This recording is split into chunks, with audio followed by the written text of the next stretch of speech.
Shri Gurubhyo Namaha. This is Hemalata from Pon Vidyashram. Today's session is an activity session for Geography, Chapter 1, The Earth in the Solar System. The first activity is to get a clear picture about stars. Why we cannot see the moon and other bright tiny objects during daytime. I have explained you in the previous sections that why we can't able to see the tiny objects. For that we will do a small activity so that you can understand it in a better way by doing it yourself. For this you will need one torch, one sheet of plain paper, pencil and a needle. First, place the torch in the center of the paper with its glass portion, front portion touching the paper. Now draw a circle around the torch. Now perforate the paper with the needle within the circled area, that is, make small holes within the circle with the help of pin needle.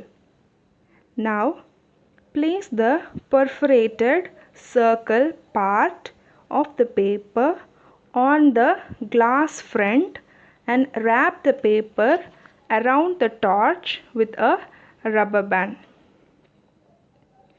Ensure that the switch of the torch is not covered.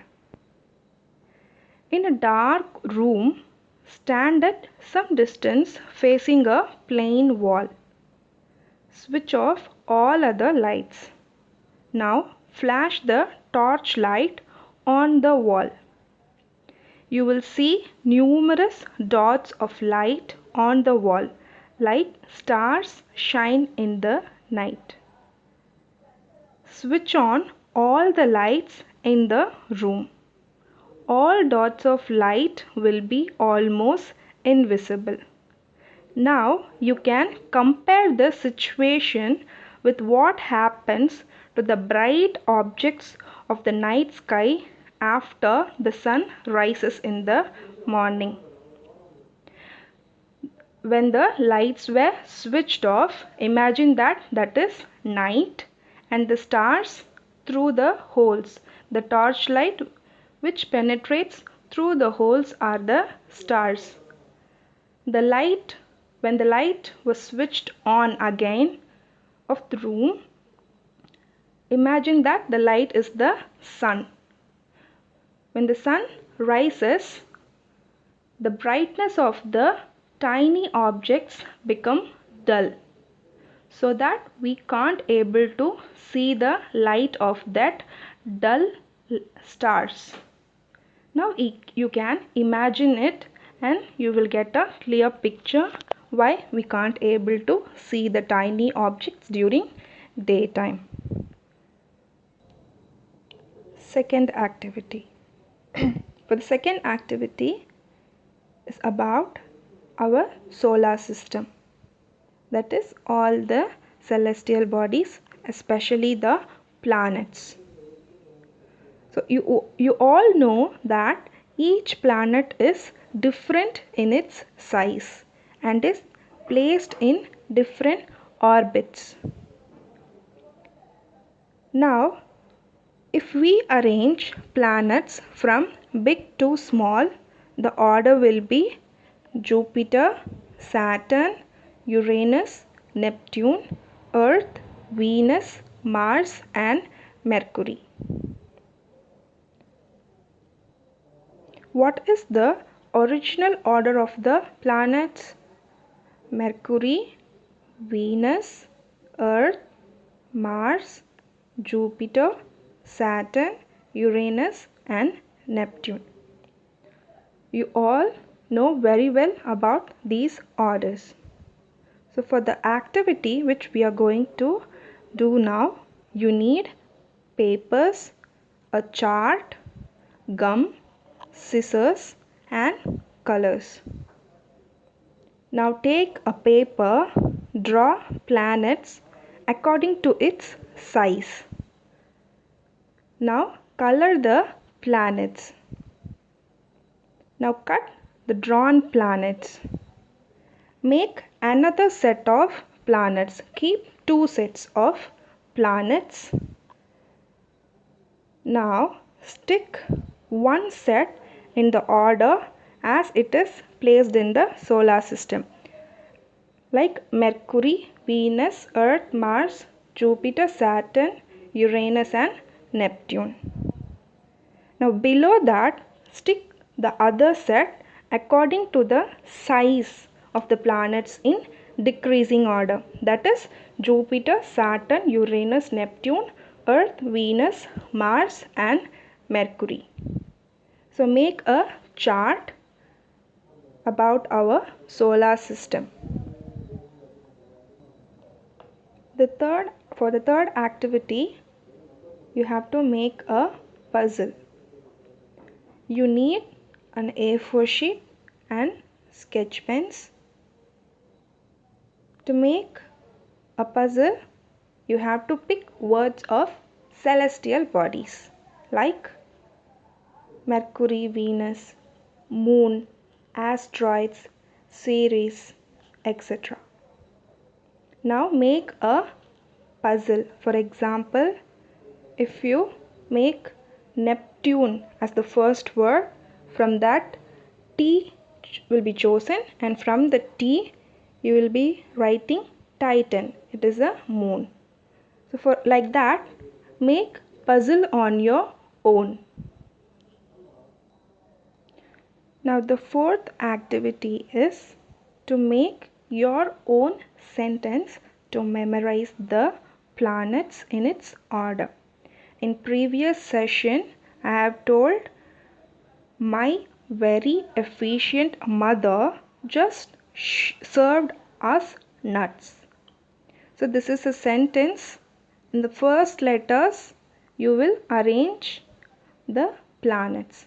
Like that, make your own sentence to memorize the planets. Fifth activity is the difference between the natural satellite and human-made satellite.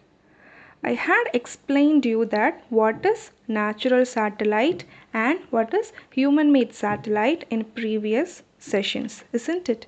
The natural satellite is the moon. Every planet have different amount of moons which rotates around it, revolve around it. The second is human-made satellite, which is used for the communication purpose and to collect data about the universe. Now what is the activity for you is, you have to difference between the natural satellite and human-made satellite. Draw a line in between a A4 sheet. Now write natural satellite on one side and human-made satellite on other side. These two are topics. Now write the points or the difference between the natural satellite and the human-made satellite. For example, the natural satellites cannot be controlled by the human beings or by anyone. The human-made satellite were controlled by the humans. Like that, compare the characteristics of natural satellite and the human-made satellite. All these activities will improve your understanding about the lesson, the chapter, the Earth in the solar system. Now we will see some interesting facts that were given in our chapter in the book. Jupiter, Saturn, and Uranus have rings around them. These are belts of small debris. These rings may be seen from the Earth with the help of powerful telescopes. Debris means the remains of dust particles. Now, the second fact is Neil Armstrong was the first man to step on the surface of the moon on 29th July 1969. Now, find out whether any Indian has landed on the moon. The third one is humans have always fascinated gazing at the night sky. Those who study the celestial bodies and their movements are called astronomers. Aryabhatta was a famous astronomer of ancient India. The next fact is light travels at the speed of about 300,000 km per second. Yet, even with this speed, the light of the sun takes about 8 minutes to reach the earth. After you finish your activities and projects, you can take a picture and send it to your subject teachers. In next session, we will take a read about the earth in the solar system, the same lesson, chapter 1. So be ready with your book for the next session.